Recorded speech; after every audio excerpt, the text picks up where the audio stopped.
दोस्तों आज के इस वीडियो में हम बात करने वाले हैं चने की खेती में अच्छी उपज लेने के लिए हमें चने की जो खेती है वो किस तरह से करनी है। पूरी जानकारी मैं आपको इस वीडियो के माध्यम से देने वाला हूं कि किस तरह से आपको भूमि का जो है वो तैयारी करनी है, किस तरह की भूमि की चने की खेती के लिए आवश्यकता होती है, कौन सा जो समय है वो उस समय पर आपको अगर चने की बिजाई करते हैं तो अच्छा इसमें आपको रिजल्ट मिलेगा, कौन कौन से खाद उर्वरक हैं वो आपको चने की खेत में डालने चाहिए, और सिंचाई की भी हम यहाँ पे इस वीडियो में बात करेंगे कि कौन कौन सी अवस्थाओं में सिंचाई की जानी चाहिए, क्योंकि चने की खेती में सिंचाई का भी काफ़ी एक अहम रोल होता है। गलत समय पे अगर हम चने की सिंचाई कर देते हैं तो हमारी पैदावार पर इसका सीधा असर पड़ता है। और चने में आने वाले मुख्य रोग कौन कौन से हैं, कौन कौन से रोग का अगर हम पहले स्प्रे कर देते हैं तो उसका जो है रोग, जो आने वाले रोग हैं उनका नियंत्रण हम पहले कर सकते हैं। सारी जानकारी आपको इस वीडियो में मिलेगी। तो दोस्तों आज का वीडियो काफ़ी शानदार और इंटरेस्टिंग और इन्फॉर्मेटिव होने वाला है आपके लिए। चैनल पे अगर नए आए हैं तो चैनल को सब्सक्राइब जरूर कर लीजिए और साथ में नोटिफिकेशन बेल को भी ऑन कर दीजिए। वीडियो अगर अच्छा लगे तो लाइक और शेयर करना ना भूलें। दोस्तों सबसे पहले हम बात करेंगे भूमि की तैयारी के बारे में और कौन सी भूमि में चने की अच्छी पैदावार ली जा सकती है। तो दोस्तों इसके लिए आप बलुई दोमट और दोमट मिट्टी वाली ज़मीन में आप इसकी खेती आसानी से कर सकते हैं, और हल्की और भारी ज़मीन में भी मतलब इसकी खेती आप आसानी से कर सकते हैं। लेकिन सबसे उपयुक्त जो है जल निकास वाली और अधिक जल संरक्षण वाली भूमि जो है इसके लिए सबसे सर्वश्रेष्ठ मानी जाती है। और इसके पीएच मान की अगर बात करें तो भूमि का जो पीएच मान है वो 6 से 7.5 के बीच में होना चाहिए। ऐसी ज़मीन आपके चने की खेती के लिए सबसे बेस्ट मानी जाती है। दोस्तों मानसून आने से पहले मिट्टी पलटने वाले हल से अगर आपने पहले गहरी जुताई कर दी है तो वो भी जल संरक्षण के लिए चने की खेती में काफ़ी अच्छा योगदान जो है उसका रहता है। चने की बुआई करने से पहले दोस्तों आपको एक जुताई मिट्टी पलटने वाले हल से कर देनी है और दूसरी जुताई देसी हल या कल्टीवेटर से करने के बाद में उसके बाद आपको अपने खेत में पाटा लगाकर ज़मीन को एकदम से आपको समतल बना लेना है।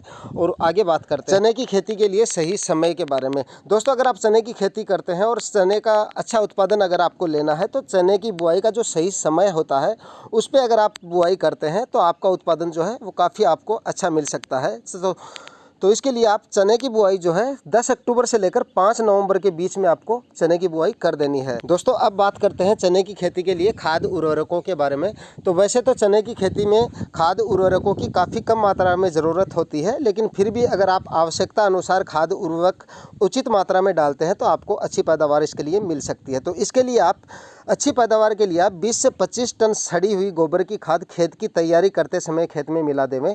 और उर्वरकों का प्रयोग जो है आप रासायनिक जो उर्वरक हैं उनका प्रयोग आप मिट्टी के परीक्षण के आधार पे ही। रासायनिक खादों का अगर आप उपयोग करना चाहते हैं तो आप 20 किलोग्राम प्रति हेक्टेयर के हिसाब से आपको नाइट्रोजन डालनी है, 50 किलोग्राम प्रति हेक्टेयर के हिसाब से आपको फास्फोरस डालनी है और 25 किलोग्राम प्रति हेक्टेयर के हिसाब से आपको जिंक सल्फेट भूमि की तैयारी करते समय अपने खेत में बिखेर देनी है।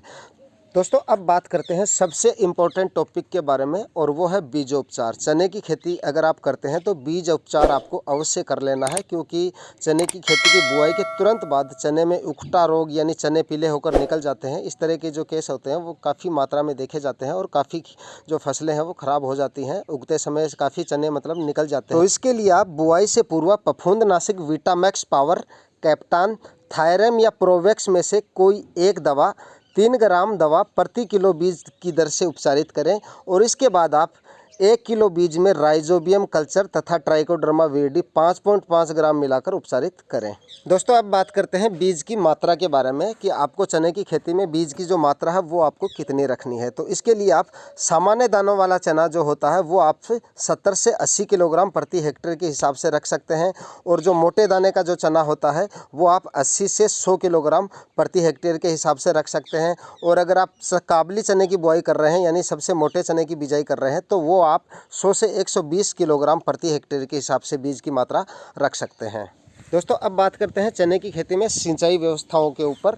और चने की खेती में सबसे महत्वपूर्ण टॉपिक भी यही है। अगर आप चने की सबसे अच्छी पैदावार लेना चाहते हैं, बम्पर पैदावार अगर आप चने की खेती में लेना चाहते हैं तो सिंचाई का इसमें सबसे महत्वपूर्ण रोल होता है। अगर आप सही समय पर सिंचाई करते हैं चने की खेती में तो आपको अच्छा उत्पादन लेने से कोई नहीं रोक सकता। बात करते हैं सबसे पहली सिंचाई के बारे में। तो पहली सिंचाई आप सबसे पहले आप चने की खेत में जो उपलब्ध नमी है उसको देखकर, उसको मद्देनज़र रख के ही आपको पहली सिंचाई करनी है। अर्थात यूँ कह सकते हैं कि पहली सिंचाई आप 40 से 45 दिन बाद में अगर चने की खेती में करते हैं तो आपका उत्पादन आपको अच्छा मिल सकता है।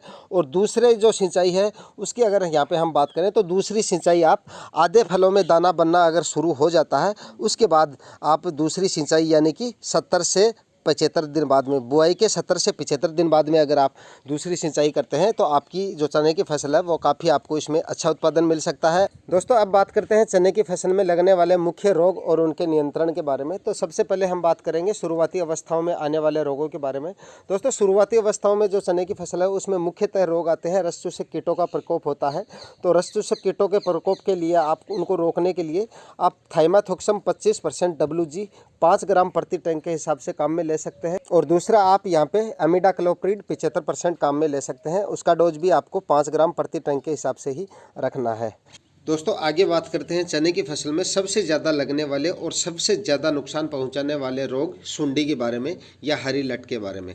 दोस्तों सुंडी के कंट्रोल के लिए अगर आप प्रिवेंटिव स्प्रे करते हैं तो वो आपकी फसल में ज़्यादा काम करेगा और रोग भी कम आने के चांसेस रहते हैं, क्योंकि एक बार सुंडी का ज़्यादा प्रकोप अगर हमारे चने की फसल में हो जाता है तो उसके बाद उसको नियंत्रण करना थोड़ा मुश्किल होता है और दवाओं का डोज भी हमें काफ़ी हैवी रखना पड़ता है। तो दोस्तों इसके लिए आप जैसे ही हमारी चने की फसल फल फ्लोरिंग अवस्था में आती है तब आपको पहला स्प्रे लेना है और पहले स्प्रे में आपको इमामेक्टिन बेंजोएट 5% में लेना है और इसका जो डोज है वो आपको 10 ml प्रति टैंक के हिसाब से रखना है। दोस्तों वीडियो में दी गई जानकारी अगर आपको इन्फॉर्मेटिव लगती है तो वीडियो को लाइक और शेयर करें और चैनल पर अगर पहली बार विजिट कर रहे हैं तो चैनल को सब्सक्राइब ज़रूर करें और अपने कमेंट्स देना ना भूलें। धन्यवाद।